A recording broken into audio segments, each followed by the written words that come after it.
Friends, welcome back to my YouTube channel. तो आज हम लोग करेंगे मैक्रो इकोनॉमिक्स का हमारा नेक्स्ट टॉपिक। ठीक है, तो हमने क्लासिकल मॉडल पे अपनी डिस्कशन को स्टार्ट कर रखा था। ठीक है, क्लासिकल मॉडल हम लोग कर रहे थे मैक्रो इकोनॉमिक्स के अंदर, और उस पे हमने classical model of income, employment, real wages उस सबको डिस्कस किया था। और आज जो हमारा नया टॉपिक है, ठीक है, क्लासिकल मॉडल में हमने देखा कि कैसे हमारी एग्रीगेट डिमांड डिटरमाइन हुई, कैसे एग्रीगेट सप्लाई डिटरमाइन हुई, देन दोनों इक्विलिब्रियम में कैसे आते हैं, aggregate demand, aggregate supply, equilibrium price क्या होता है, इक्विलिब्रियम आउटपुट क्या होता है, वो सब हमने डिस्कस किया।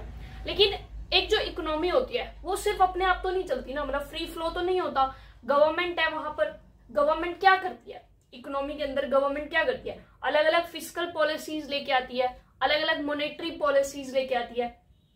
ठीक है, तो फिस्कल पॉलिसीज तो बेसिकली गवर्नमेंट की होती है, मॉनेटरी पॉलिसीज जो सेंट्रल बैंक वगैरह लेके आते हैं।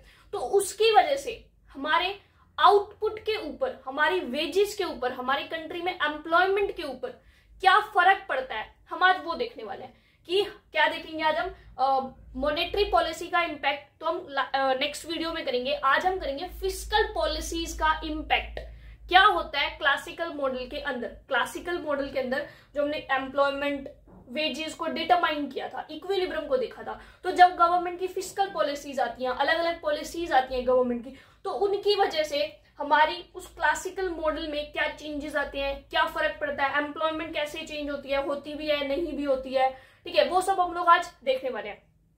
बट आई सजेस्ट कि आप इस वीडियो को करने से पहले सबसे पहले आप लोग क्लासिकल मॉडल वाली वीडियो देखें, क्योंकि अगर आपको यही नहीं पता कैसे हमारी डिमांड डिटरमाइन हुई थी, एग्रीगेट डिमांड, कैसे एग्रीगेट सप्लाई, क्या इक्विलिब्रियम था, कैसे हमने इक्विलिब्रियम एम्प्लॉयमेंट को डिटरमाइन किया था, तो तब तक आपको ये समझ ही नहीं आ सकता। ठीक है, तो आप सबसे पहले जो मैक्रो इकोनॉमिक्स वाली प्लेलिस्ट है उसके अंदर क्लासिकल थ्योरी वाला देखें, देन आप इस वीडियो पे आए और फिर आपको बहुत अच्छे से समझ आएगा। तो हम थोड़ा सा एक छोटा सा बैकग्राउंड लेते हैं कि हमने जो क्लासिकल थ्योरी के अंदर किया था, बेसिकली हम लोगों ने क्या डिस्कस किया था क्लासिकल थ्योरी में। ठीक है, एग्रीगेट सप्लाई हमने देखी थी, ठीक है, जो कि हमारी कैसी होती थी, वर्टिकल।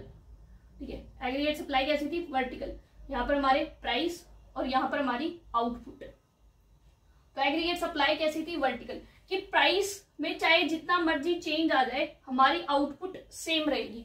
और ऐसा क्यों होता था, क्योंकि वेज प्राइस फ्लेक्सिबिलिटी और सेज लॉ ऑफ मार्केट की वजह से। ठीक है, बाकी इसको अपने डिटेल में डिस्कस किया जो कि मैंने पहले बताया, उस वीडियो में जाके देख सकते हैं अगर आपको नहीं पता कि हमारी जो एग्रीगेट सप्लाई है वो वर्टिकल क्यों होती है। ठीक है, तो आप वीडियो में देख सकते हैं। देन हमने डिस्कस किया था एग्रीगेट डिमांड, जो कि हमारी किस पे डिपेंड करती थी, मनी सप्लाई के ऊपर। एग्रीगेट डिमांड किस पे डिपेंड करती थी, मनी सप्लाई। अगर मनी सप्लाई ज्यादा हो जाती है तो एग्रीगेट डिमांड शिफ्ट हो जाती है आगे की तरफ, मनी सप्लाई कम हो जाए तो एग्रीगेट डिमांड पीछे की तरफ शिफ्ट हो जाती है।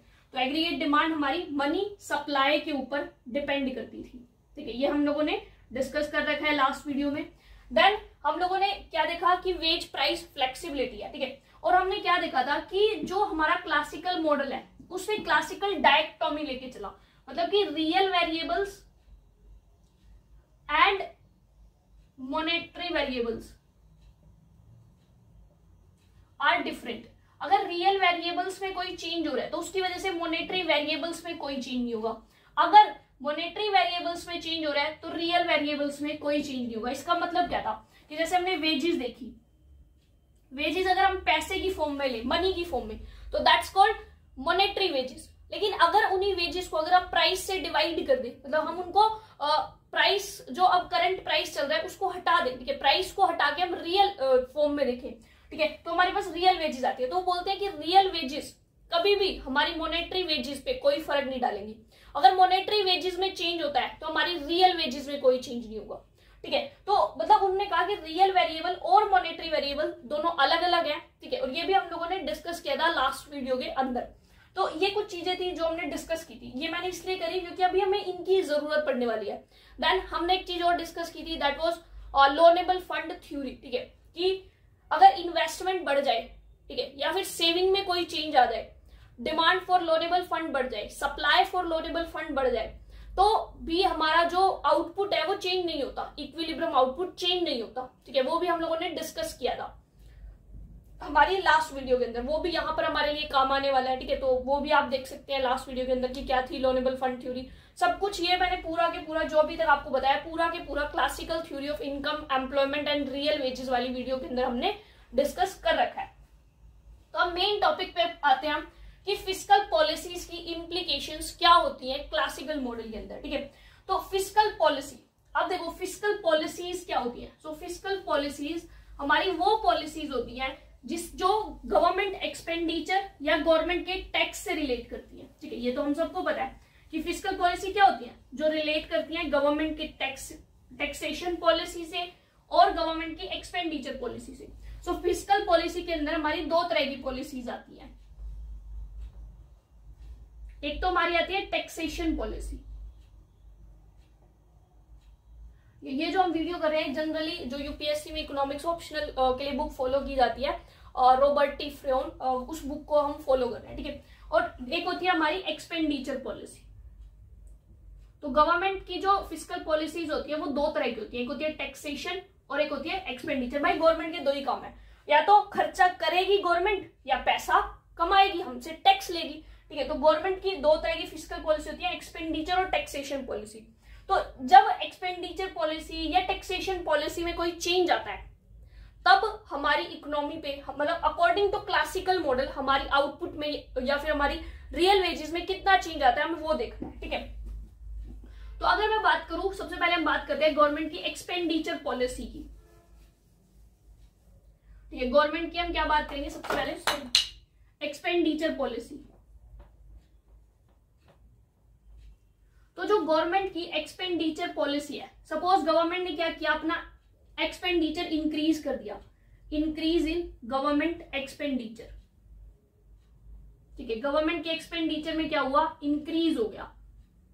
अब जब हमारी गवर्नमेंट का एक्सपेंडिचर बढ़ गया, ठीक है, आप इसको इस पर्सपेक्टिव में सोचो कि सपोज मान लो पहले जो है ना गवर्नमेंट का एक्सपेंडिचर जो था वो मान लो 100 रुपए था और गवर्नमेंट को 100 ही रुपए टैक्स मिल रहा था, ठीक है, सही थे हम। अब गवर्नमेंट का एक्सपेंडिचर बढ़ गया, मान लो गवर्नमेंट का एक्सपेंडिचर 120 रुपये हो गया, लेकिन भाई टैक्स तो उतना ही है 100 का 100। अब गवर्नमेंट को क्या हुआ, फिस्कल डेफिसिट हो गया। फिस्कल डेफिसिट क्या होता है, तो 12th क्लास की टर्म है, ठीक है, कि जब गवर्नमेंट का एक्सपेंडिचर ज्यादा होता है गवर्नमेंट की रेवेन्यू से तब हमारा फिस्कल डेफिसिट होता है। तो अब गवर्नमेंट को क्या हो गया, फिस्कल डेफिसिट हो गया। अब गवर्नमेंट क्या है, 20 रुपए के लॉस में चल रही है। अब गवर्नमेंट को भाई फिस्कल डेफिसिट पूरा करना होता है, ठीक है। गवर्नमेंट बजट पास करती है, उन्हें दिखाते भाई हमारा इतना फिस्कल डेफिसिट है, लेकिन उस फिस्कल डेफिसिट को उनको राउंड ऑफ करना होता है, पूरा करना होता है, अपना खर्चा निकालना होता है।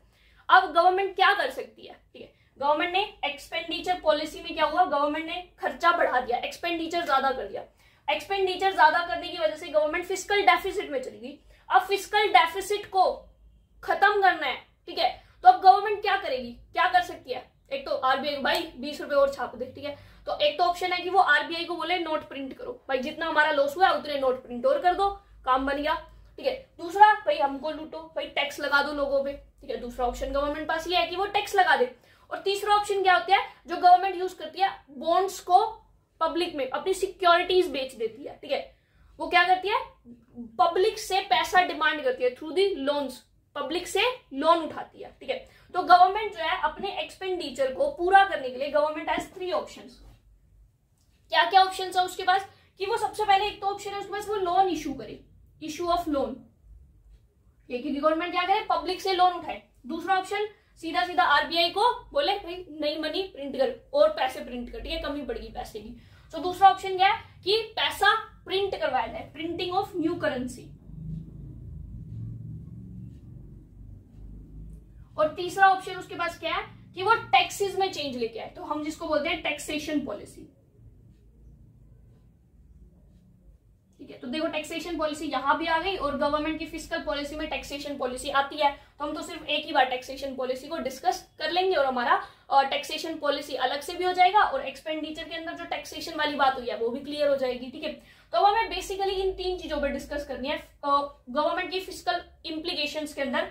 वन इज गवर्नमेंट जब अपने एक्सपेंडिचर को पूरा करने के लिए लोन इशू कर दे, सेकेंड ऑप्शन जब वो नई करेंसी प्रिंट कर दे, थर्ड ऑप्शन जब वो टैक्सेस का यूज करे, ठीक है। और टैक्सेस का यूज करें वो अपने फिस्कल डेफिसिट को पूरा करने के लिए। और अगर टैक्सेशन पॉलिसी अलग से डिफाइन करनी है तो आप सिर्फ ये वाला पोर्शन डिफाइन कर सकते हैं, आपको ये सब बताने की नीड नहीं पड़ेगी, ठीक है। अगर एक्सपेंडिचर पॉलिसी पूछा जाए तो ये सब बताना है, फिस्कल पॉलिसी पूछा जाए तब भी यही बताना है, और सिर्फ टैक्सेशन पूछा जाए तो हम जो टैक्सेशन के अंदर करेंगे आपको वो करना है।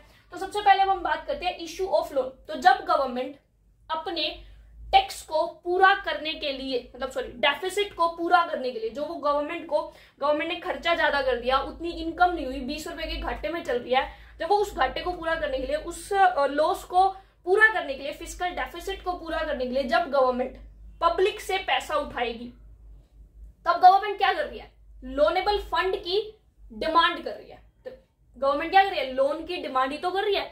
तो इसलिए हम बोलते हैं, तो जब गवर्नमेंट लोन इशू करती है तो वो क्या कर रही है, वो कर रही है demand for the loanable fund, demand for loanable fund, ठीक है। तो वो क्या कर रही है, लोनेबल फंड की डिमांड कर रही है गवर्नमेंट। तो अब हमको डिस्कस करना है सबसे पहले इशू ऑफ लोन, या आप कहें जब गवर्नमेंट लोनेबल फंड की डिमांड कर रही है अपनी एक्सपेंडिचर्स को पूरा करने के लिए, अपने डेफिसिट को पूरा करने के लिए। तो अब सबसे पहले हम लोग डिस्कस करेंगे यही वाला पोर्शन। अब देखो, जो आपने लास्ट वीडियो में करा था तो मैंने आप लोगों को बताया था, ठीक है। यहां पर हम लेते हैं quantity of loanable fund, quantity of loanable fund, ठीक है। ये एक्स एक्सिस हो गया, ये वाई एक्सिस, और वाई एक्सिस पे हम लोग अपना क्या लेते हैं, इंटरेस्ट रेट। और इंटरेस्ट रेट को हम किससे, आई से डिनोट करते हैं, छोटे आई से। ये हो गया इंटरेस्ट रेट। अब हमने क्या था, ये तो हमारी क्या होती है, सप्लाई ऑफ लोनेबल फंड। ये क्या होती है, सप्लाई ऑफ लोनेबल फंड।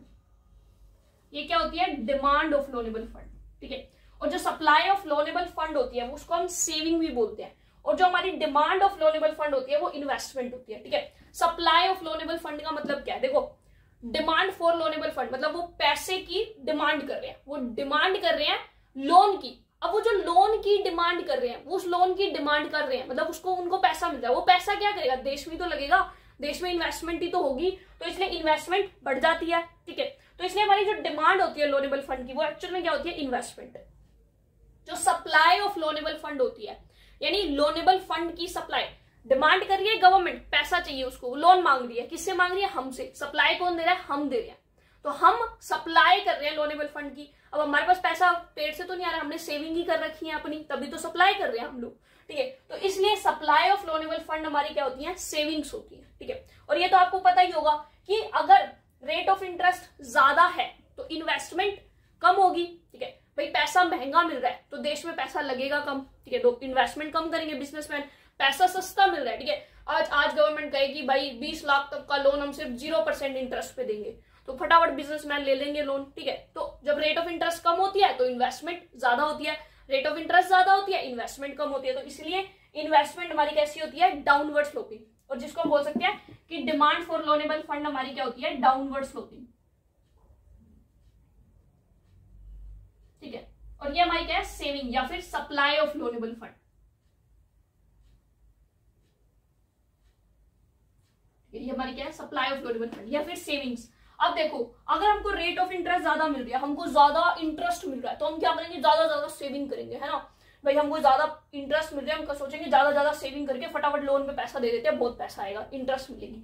तो जब इंटरेस्ट ज्यादा होती है, ठीक है, जब हमारी रेट ऑफ इंटरेस्ट ज्यादा होती है तो सेविंग्स ज्यादा होती है। जब रेट ऑफ इंटरेस्ट कम होती है, मान लो हमको इंटरेस्ट रेट मिल ही नहीं रही, हम पैसा सेव करें, हमको इंटरेस्ट रेट ही नहीं मिल रही, तो हम क्या करते हैं, सेविंग्स कम करते हैं, ठीक है। जैसे जनरल, आप बहुत छोटा एग्जांपल अगर लेना चाहो तो इसको, वैसे तो ये लोन के पर्सपेक्टिव में लिया गया है, बॉन्ड्स वगैरह के, लेकिन इसको एक नॉर्मल देखा जाए, ठीक है, सप्लाई के पर्सपेक्टिव से।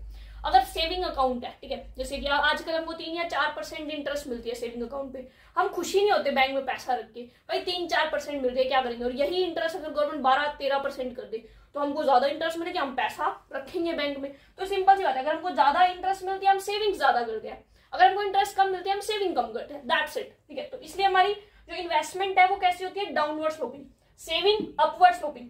इन्वेस्टमेंट क्या होती है, डिमांड फॉर लोनेबल फंड, क्योंकि वो लोग क्या कर रहे हैं, डिमांड कर रहे हैं लोनेबल फंड की, ठीक है, उनको पैसा चाहिए और वो क्या करेंगे, उस पैसे को इन्वेस्ट करेंगे, इसलिए investment is demand for loanable fund S is supply of loanable fund. उनको पैसा दे कौन रहा है? पब्लिक, हम दे रहे हैं। और हमने कैसे दिया? सेविंग करके दिया, इसलिए सप्लाई ऑफ लोनेबल फंड होती है सेविंग। तो जनरली हमारा इक्विलिब्रियम क्या आया? ये जनरली हमारा इक्विलिब्रियम है ये, जहां पर हमारी आई रेट ऑफ इंटरेस्ट, ठीक है, और ये हमारा यहाँ पे ले लेते हैं लोनेबल फंड, मानने वाले मैंने ले लिया, यहाँ पे हमने लेते हैं इन्वेस्टमेंट, ठीक है, आई वन इन्वेस्टमेंट है, सेविंग डी हमारी S1 है, ठीक है, S1 investment I1 S1 saving I1 investment, equilibrium आया आई, ये रेट ऑफ इंटरेस्ट है। अब हमने क्या बोला कि गवर्नमेंट का एक्सपेंडिचर बढ़ गया, जिसकी वजह से गवर्नमेंट फिस्कल डेफिसिट में चली गई। जैसे ही गवर्नमेंट फिस्कल डेफिसिट में गई, उसने क्या किया? फिस्कल डेफिसिट को पूरा करने के लिए demand for loanable fund increase कर दी। उसने क्या की? पैसे की डिमांड की। तो जब गवर्नमेंट ने लोनेबल फंड की डिमांड की, यानी कि ये, तो ये demand of loanable fund increase हो जाएगा, मतलब ये आई क्या हो जाएगा? शिफ्ट हो जाएगा।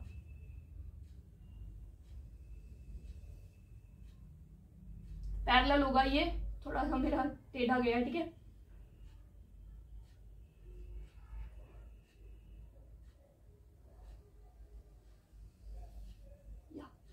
ठीक है, तो ये मान लो I1 हो गया, ठीक है, ये हमारी क्या होगी? चलो इसको हम I2 बोल देते हैं, ये हो गया I2, ये क्या हो गया? शिफ्ट हो गई, ठीक है। क्यों? क्योंकि गवर्नमेंट ने, अब मैं इसको अगर लिखना चाहूँ, ये तो I है, तो ये हमारा क्या होगा?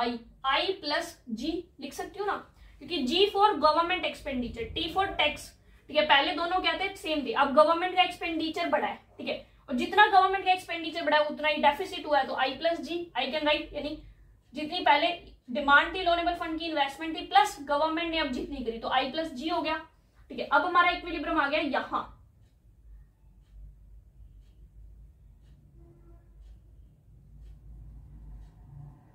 ठीक है, तो I1, अब इंटरेस्ट रेट क्या हो गई? बढ़ गई, ठीक है, और ये हम लिख सकते हैं I3 is equal to S3। हम अब हमारा नया इक्विलिब्रियम आ गया I1 के ऊपर, E1 के ऊपर, ठीक है, जहां पर हमारी इंटरेस्ट रेट बढ़ गई और हमारी इन्वेस्टमेंट और सेविंग जो है वो भी बढ़ गई, क्वांटिटी ऑफ लोनेबल फंड भी बढ़ गई इक्विलिब्रियम में, और इंटरेस्ट रेट भी बढ़ गया। अब हमको देखना है कि इससे आउटपुट पे या बाकी चीजों पे क्या फर्क पड़ेगा, ठीक है, हमारी एग्रीगेट डिमांड पे या एग्रीगेट सप्लाई पे क्या फर्क पड़ेगा, वो हमें ये देखना है।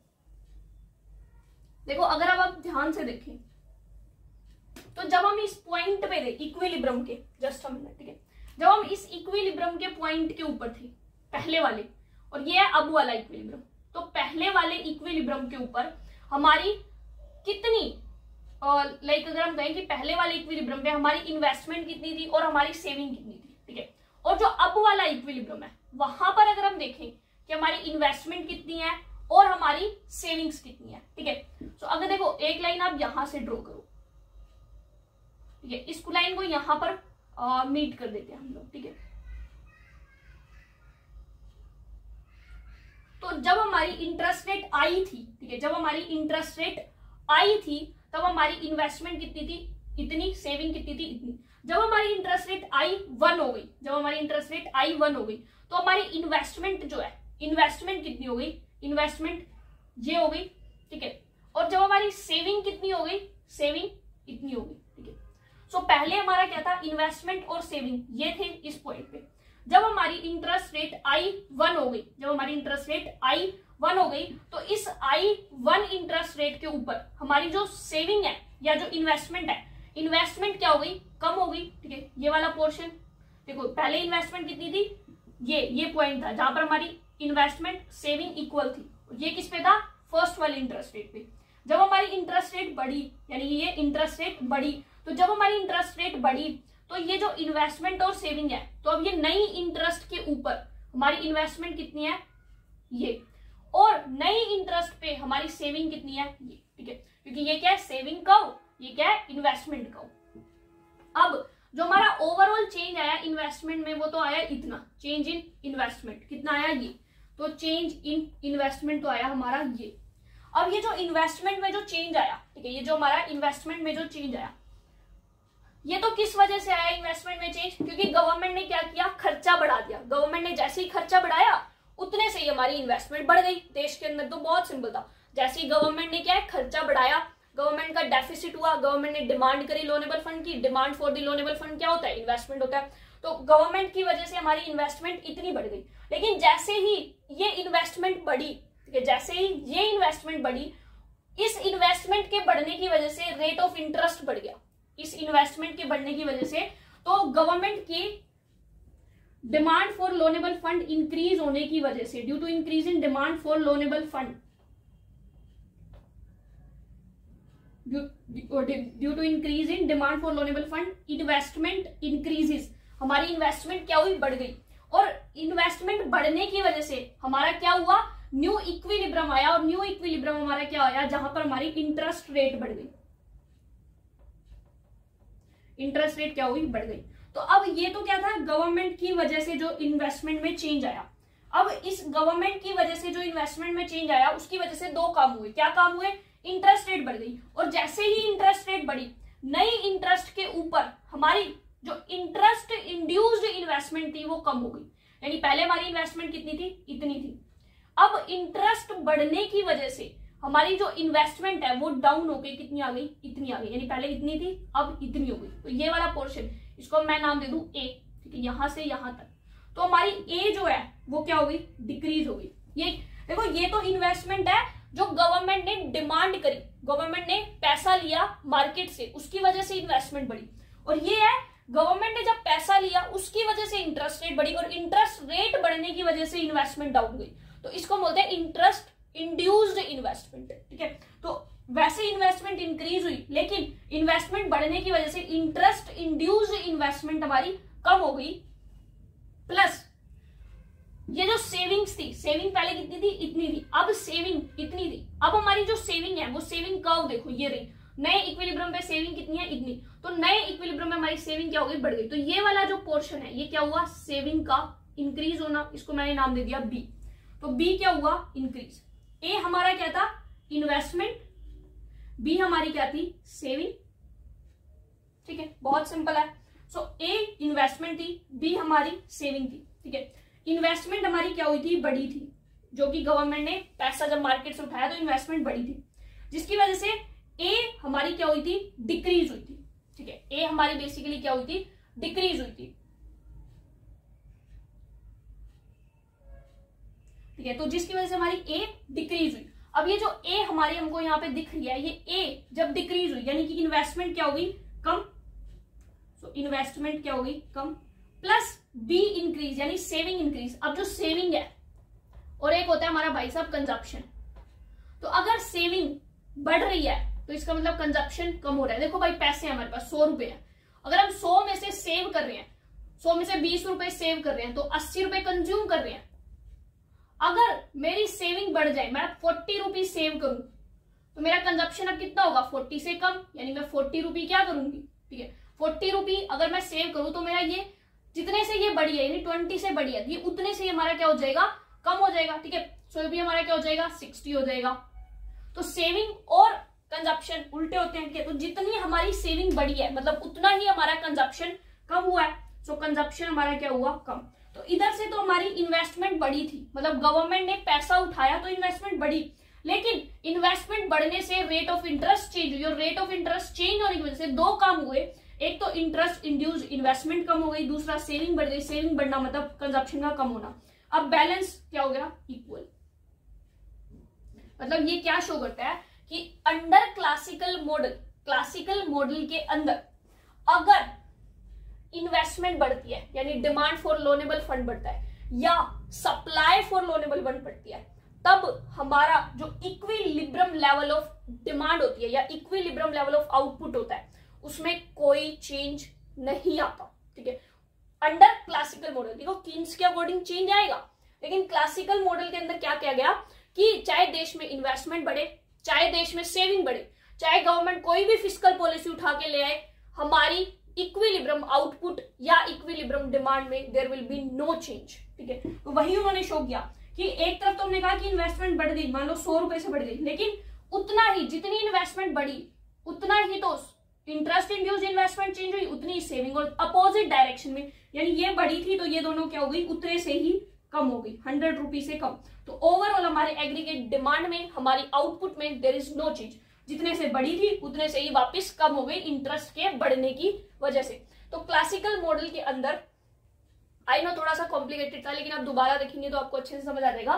तो क्लासिकल मॉडल के अंदर हमें ये मेनली डिफाइन किया गया कि चाहे इकोनॉमी के अंदर सेविंग बढ़ जाए, चाहे इकोनॉमी के अंदर इन्वेस्टमेंट बढ़ जाए, चाहे लोनेबल फंड की डिमांड बढ़ जाए, चाहे लोनेबल फंड की सप्लाई बढ़ जाए, there will be no change on equilibrium output या फिर इक्विलिब्रियम एग्रीगेट डिमांड या एग्रीगेट सप्लाई।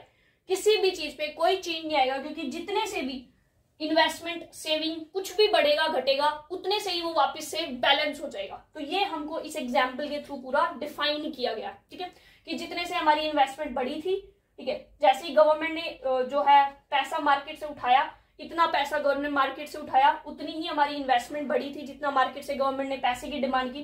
तो जैसे ही गवर्नमेंट ने पैसे की डिमांड की, जिसकी वजह से रेट ऑफ इंटरेस्ट ऊपर गया, रेट ऑफ इंटरेस्ट ऊपर जाने के बाद थोड़े टाइम बाद ऐसे चेंज आने लगे इकोनॉमी के अंदर कि जितनी इन्वेस्टमेंट बढ़ी थी वो वापस से बैलेंस हो गई। किस वजह से? एक तो इंटरेस्ट इंड्यूस इन्वेस्टमेंट कम हो गई, ऊपर से सेविंग बढ़ गई, तो जिसकी वजह से हम वापस से उसी पॉइंट पे यानी कि यहीं के यहीं आके खड़े हो जाते हैं, ठीक है।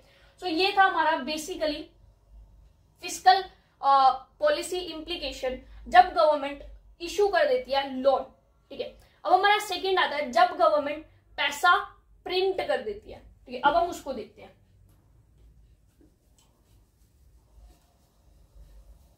तो जब गवर्नमेंट क्या करेगी? मनी प्रिंट करेगी।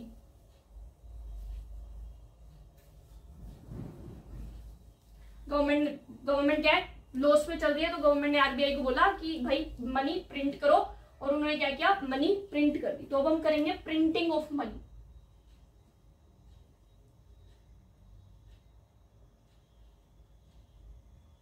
इसलिए प्रिंट हो रही है मनी, डेफिसिट को, फिस्कल डेफिसिट को खत्म करने के लिए या कम करने के लिए। अब क्या हो रहा है? मनी प्रिंट हो रही है। देखो अभी मैंने थोड़ी देर पहले जब स्टार्टिंग में इंट्रोडक्शन दिया क्लासिकल का, तो एक चीज बताई थी कि जो आपकी एग्रीगेट डिमांड है, ठीक है, बताया था ना कि जो हमारी एग्रीगेट डिमांड है, एग्रीगेट डिमांड में जो कुछ भी हो रहा है, ठीक है, वो किसकी वजह से हो रहा है? मनी सप्लाई की वजह से। मनी सप्लाई बढ़ेगी तो एग्रीगेट डिमांड बढ़ेगी, मनी सप्लाई कम होगी एग्रीगेट डिमांड कम होगी, वही सीन है। अब प्रिंटिंग ऑफ मनी हो रही है, तो जिसकी वजह से क्या होगा? ऑब्वियसली मनी सप्लाई इंक्रीज होगी। ये गवर्नमेंट ने जैसे ही मनी प्रिंट करवाएगी, money supply will increase. Money supply increase होगी तो aggregate demand will shift rightward. Aggregate demand क्या होगी? राइटवर्ड शिफ्ट होगी, ठीक है। तो क्या बात है भाई, कर देते हैं, शिफ्ट ही तो करनी है, ठीक है। So origin X axis, Y axis, यहां पर हमारा क्या हो गया? आउटपुट, यहां पर हमारा क्या हो गया? प्राइस, ठीक है। ये हमारी क्या होती थी? Aggregate demand. तो suppose aggregate demand at M0 money supply. अब क्या हुआ? मनी सप्लाई बढ़ गई क्योंकि गवर्नमेंट ने प्रिंट करवा दिए। तो क्या हुआ? Aggregate demand will increase. तो ये हम ले रहे हैं aggregate demand eight M1 money supply. तो अब क्या हुआ? अब AS जो हमारी होती है वो कैसी होती है? वर्टिकल। ये तो ये हमारी क्या है? Aggregate supply. तो अगर हम इक्विलिब्रियम लेवल देखें तो इक्विलिब्रियम लेवल ऑफ आउटपुट तो सेम है। ये पहले इक्विलिब्रियम कहां था? यहाँ। मनी सप्लाई बढ़ी, एग्रीगेट डिमांड शिफ्ट हुई, इक्विलिब्रियम कहां आ गया? यहाँ। तो अगर हम यहाँ इक्विलिब्रियम पे आउटपुट कितना है? Y, तो ये प्राइस कितना है? P1। E1 इक्विलिब्रियम पे आउटपुट कितना है? Y, प्राइस कितना है? E2। तो अब हमको यहां से क्या पता चलता है? हमको यहां से ये पता चलता है कि अगर मनी सप्लाई इंक्रीज हो जाती है तो मनी सप्लाई के इंक्रीज होने से एग्रीगेट डिमांड शिफ्ट होती है, जिसकी वजह से there is no change on output, जिसकी वजह से हमारी आउटपुट पे कोई चेंज नहीं आता। चेंज आता है तो सिर्फ प्राइस में चेंज आता है, और प्राइसेस क्या हो जाते हैं? बढ़ जाते हैं। ये तो बहुत सिंपल है, हमने पढ़ा था ना MV is equal to PY, quantity theory of money. जितनी मनी सप्लाई बढ़ेगी उतने प्राइसेस बढ़ेंगे, तो जितनी मनी सप्लाई बढ़ती है उतने ही हमारे प्राइसेस शूट अप करते हैं, ठीक है। तो मनी सप्लाई बढ़ने की वजह से हमारे क्या होते हैं? सिर्फ और सिर्फ प्राइस। लेकिन ये जो प्राइस इंक्रीज होते हैं इससे ना तो रियल वेजेस पे फर्क पड़ता है, ठीक है। प्राइस इंक्रीज होने से ना तो रियल वेजेस पे फर्क पड़ता है, ना ही हमारी सेविंग इन्वेस्टमेंट पे फर्क पड़ता है, ना ही इस प्राइस में चेंज होने की वजह से हमारे देश में एम्प्लॉयमेंट पे फर्क पड़ता है। तीनों चीजें ही कांस्टेंट रहती हैं, ठीक है। और इसी को हम बोलते हैं neutrality of money under classical model, ठीक है। और ये क्यों होता है? क्योंकि जब हमारे प्राइसेस चेंज होते हैं तो वेज प्राइस फ्लेक्सिबिलिटी की वजह से वेजेस भी उतनी ही चेंज होती हैं, जिसकी वजह से रियल वेजेस वापस से वही की वहीं आ जाती है, एम्प्लॉयमेंट वापस वहीं का वहीं रहता है, ठीक है। इसको हम लोग जो है नेक्स्ट वीडियो के अंदर डिस्कस करेंगे, that is called neutrality of money, उसके नाम से एक वीडियो मिलेगी आपको, ठीक है। ये वीडियो होने के बाद हम मॉनेटरी पॉलिसी एंड देन उसके बाद हम लोग न्यूट्रलिटी ऑफ मनी को डिस्कस करेंगे। सो आप उसमें देखना कैसे हमारा प्राइस में चेंज होने की वजह से भी हमारी आउटपुट, हमारी जो रियल आउटपुट है या हम जो कहें हमारी जो रियल एम्प्लॉयमेंट है या जो रियल वेजेस है उनके ऊपर कोई चेंज नहीं आता, ठीक है। और वो क्यों होता है, क्योंकि हमने स्टार्टिंग में लिया, उन्होंने रियल और नॉमिनल वेजेस को बिल्कुल अलग लेके चले थे, ठीक है। उन्होंने रियल और नॉमिनल वेजेस को, सॉरी नॉमिनल वेरिएबल्स को बिल्कुल अलग लिया था, क्लासिकल डायक्टोमी, जो मैंने स्टार्टिंग में बताया था कि मॉनेटरी और रियल वेरिएबल्स अलग है या रियल और नॉमिनल वेरिएबल्स बिल्कुल अलग है, ठीक है। तो उन्होंने ये सब बताया था। तो इसी को हम बोलते हैं न्यूट्रलिटी ऑफ मनी, की प्राइस चेंज होंगे लेकिन ये प्राइस कैसे है, नॉमिनल वेरिएबल है, और इस प्राइस में चेंज होने की वजह से रियल वेरिएबल्स में कोई चेंज नहीं आएगा। रियल वेरिएबल्स मतलब आउटपुट, रियल वेजेस, एम्प्लॉयमेंट, इनके ऊपर कोई चेंज नहीं आएगा प्राइस के चेंज होने से। सो अगर हम कहें कि मनी सप्लाई बढ़ जाए तो क्लासिकल मॉडल क्या कहता है, बढ़ा दो मनी सप्लाई, ना तो देश में एम्प्लॉयमेंट बढ़ेगी ना ही देश में रियल वेजेस बढ़ेंगी, बढ़ेंगे तो सिर्फ महंगाई होगी, सिर्फ और सिर्फ प्राइस बढ़ेंगे, ना ही देश की जीडीपी बढ़ेगी। किसने बोला, क्लासिकल मॉडल ने। अगर तुम मनी सप्लाई बढ़ा देते हो तो देश में सिर्फ इन्फ्लेशन होगा, देश में सिर्फ प्राइसेस बढ़ेंगे, ना तो देश में आउटपुट होगा, ठीक है, ना ही ज्यादा देश के अंदर आउटपुट होगा इन टर्म्स ऑफ रियल, ठीक है, प्राइस के फॉर्म में नहीं, रियल आउटपुट, ना ही देश में एम्प्लॉयमेंट बढ़ेगी और ना ही देश में रियल वेजेस बढ़ेंगी, ठीक है। तो ये क्या बोलता है, क्लासिकल मॉडल बोलता है। देन थर्ड ऑप्शन हमारे पास क्या था, टैक्सेशन पॉलिसी।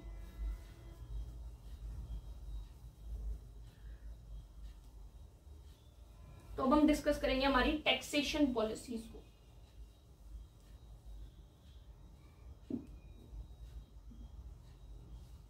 ठीक है, तो उसके बाद हमारी आती है टैक्सेशन पॉलिसीज। अब जो ये टैक्सेशन पॉलिसी होती है इसके दो इंपैक्ट होते हैं, एक तो होता है डिमांड साइड इंपैक्ट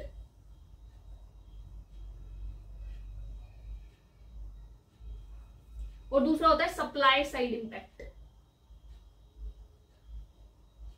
ठीक है, तो हमारी जो टैक्सेशन पॉलिसी गवर्नमेंट की होती है उनके दो इंपैक्ट होते हैं, एक होता है डिमांड साइड और एक होता है सप्लाई साइड। एक तो डिमांड की तरफ फर्क डालता है, दूसरा सप्लाई की तरफ फर्क डालता है। अभी डिमांड साइड इंपैक्ट क्या बोलता है कि मान लो टैक्सेशन पॉलिसी में गवर्नमेंट ने टैक्सेस को रिड्यूस कर दिया, गवर्नमेंट ने टैक्सेस को रिड्यूस कर दिया, तो जब अगर गवर्नमेंट, मान लो पहले गवर्नमेंट 100 रुपए खर्चा कर रही थी, सिमिलर टैक्स ले रही थी 100 रुपए का, ये गवर्नमेंट का एक्सपेंडिचर था, जी से डिनोट कर दिया, ये गवर्नमेंट टैक्स ले रही थी, टी से डिनोट कर दिया। गवर्नमेंट ने टैक्स कम कर दी, यानी कि 80 रुपए मान लो टैक्स कर दिया, एक्सपेंडिचर तो गवर्नमेंट का उतना है, तो अब फिर से क्या हुआ, गवर्नमेंट का एक्सपेंडिचर ज्यादा हो गया, गवर्नमेंट का टैक्स कम हो गया, फिर से गवर्नमेंट कहां गई, फिस्कल डेफिसिट में।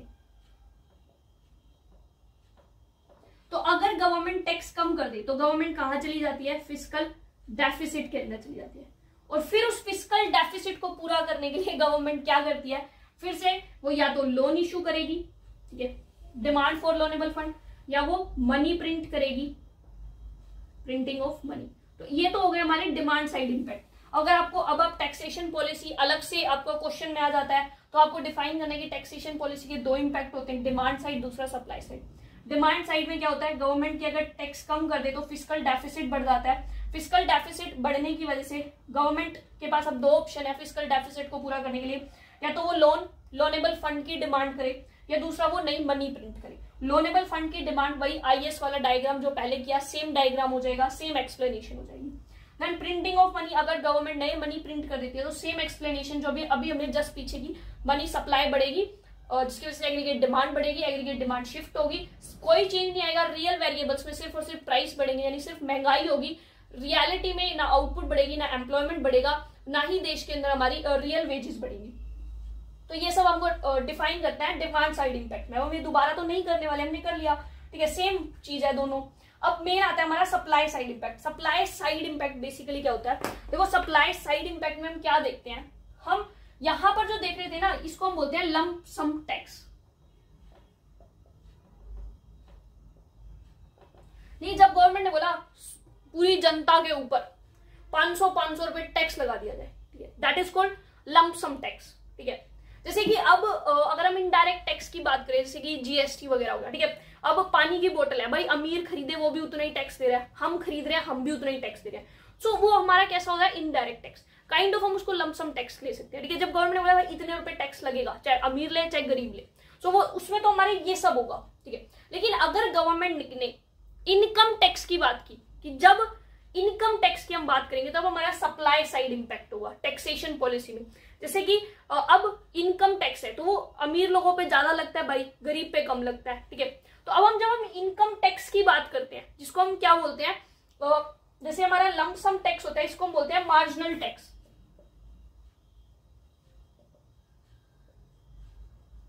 ठीक है।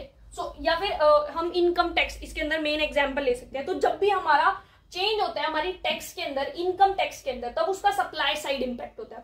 तो मान लो इनकम टैक्स क्या हो जाए, कम हो जाए, गवर्नमेंट क्या कर दे, इनकम टैक्स कम कर दे, ठीक है। जब गवर्नमेंट हमारी इनकम टैक्स कम करती है, सो इनकम टैक्स जैसे ही गवर्नमेंट कम करती है, भाई देखो अब एक मजदूर है, ठीक है, एक लेबर है,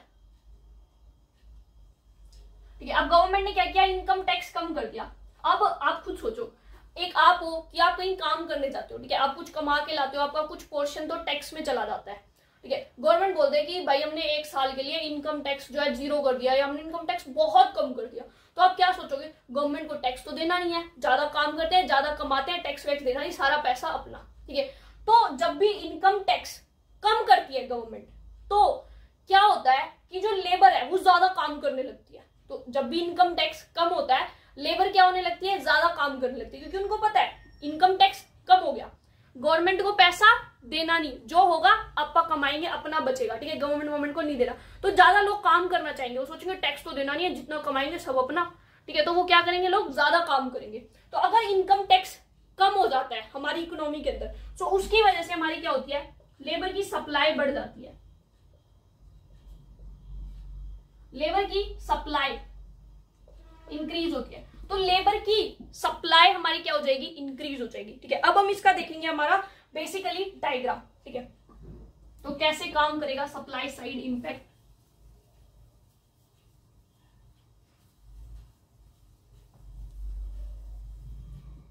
ठीक है। तो जो हम बेसिकली अपना डायग्राम बनाया था हमने क्लासिकल मॉडल के अंदर, सेम वैसा डायग्राम बनाएंगे,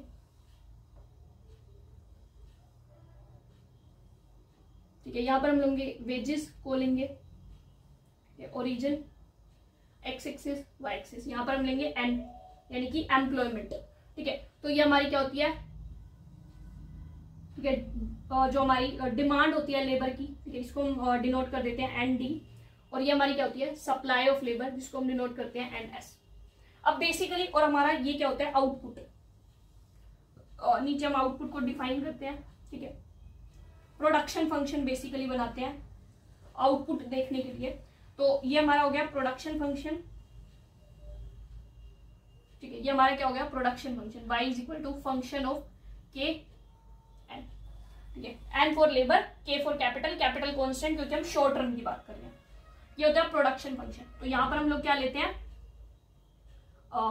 एन यानी कि एम्प्लॉयमेंट, और यहाँ पर क्या लेते हैं, आउटपुट, ठीक है। ये हम सबने डिस्कस कर गए क्लासिकल वाली वीडियो के अंदर।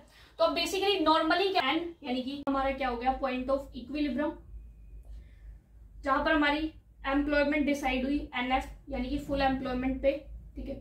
और यहाँ पर हमारा क्या हुआ, वेजेस, और वेजेस कौन सी, रियल वेजेस, तो इसलिए W/P। तो यहाँ पर हमारी रियल वेजेस डिसाइड हुई, यहाँ पर हमारा एम्प्लॉयमेंट डिसाइड हुआ। इसको नीचे लेके आएंगे तो ये तो हमारा क्या हो गया, एम्प्लॉयमेंट वही NF, और ये हमारा क्या हो गया, लेवल ऑफ आउटपुट यानी कि Y0। तो ये तो नॉर्मल था। अब इनकम टैक्स कम हुआ जिसकी वजह से लेबर सप्लाई बढ़ेगी। अब ये लेबर सप्लाई क्या हो गई, बढ़ गई, ठीक है। तो ये होगी NS1, लेबर सप्लाई बढ़ गई।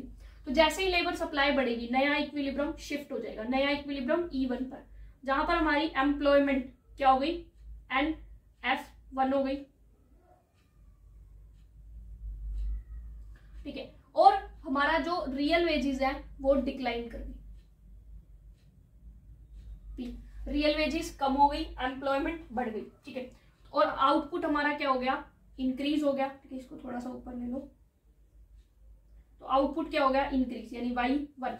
तो आउटपुट बढ़ जाता है। तो इससे हमें क्या पता चला कि जब भी इनकम टैक्स के अंदर कमी आती है उसकी वजह से अंडर क्लासिकल मॉडल, मतलब क्लासिकल थ्योरी के अकॉर्डिंग हमारा जो आउटपुट लेवल है वो क्या हो जाता है, इंक्रीज हो जाता है, हमारा आउटपुट लेवल क्या होता है, इंक्रीज हो जाता है। ठीक है, अब अगर मैं यहां पर अब इक्विलिब्रियम अगर हम निकालें, ठीक है, सो इक्विलिब्रियम कैसे आता है, एग्रीगेट डिमांड एग्रीगेट सप्लाई। ठीक है, तो ये तो हमारा हो गया origin, X axis, Y axis, output that is Y, और यहां पर हम क्या लेंगे, प्राइस, जनरल प्राइस लेते हैं हम। ठीक है, आउटपुट हो गया प्राइस। ठीक है, ये हमारी होगी एग्रीगेट सप्लाई पहले वाली। ठीक है, तो ये हमारी ये y0 आउटपुट ले लिया, y0 आउटपुट पे थी, ये हमारी क्या थी, एग्रीगेट डिमांड। अब क्या हुआ, इनकम टैक्स चेंज होने की वजह से जो आउटपुट है वो y0 से y1 होगी, तो ये जितनी आउटपुट बढ़ी उतनी आउटपुट बढ़ा दो, तो ये हमारी क्या होगी, एग्रीगेट सप्लाई, यानी कि आउटपुट क्या होगी, बढ़ गई। क्यों बढ़ी एग्रीगेट सप्लाई, क्योंकि हमारा इनकम टैक्स में चेंज आया था जिसकी वजह से सप्लाई ऑफ लेबर बढ़ी थी। ठीक है, तो पहले हमारा इक्विलिब्रियम कहाँ था, पहले इक्विलिब्रियम था यहाँ, जहां एडीएस इक्वल थे, यानी कि ये जहां पर प्राइस इतना था, आउटपुट ये थी। अब आउटपुट बढ़ने से एग्रीगेट सप्लाई शिफ्ट हुई, y1 हो गई, एडी वही की वही है, तो नया इक्विलिब्रियम कहाँ आएगा, E1 के ऊपर, जहां पर हमारे प्राइसेस क्या हो रहे हैं, कम हो रहे हैं और आउटपुट बढ़ रही है।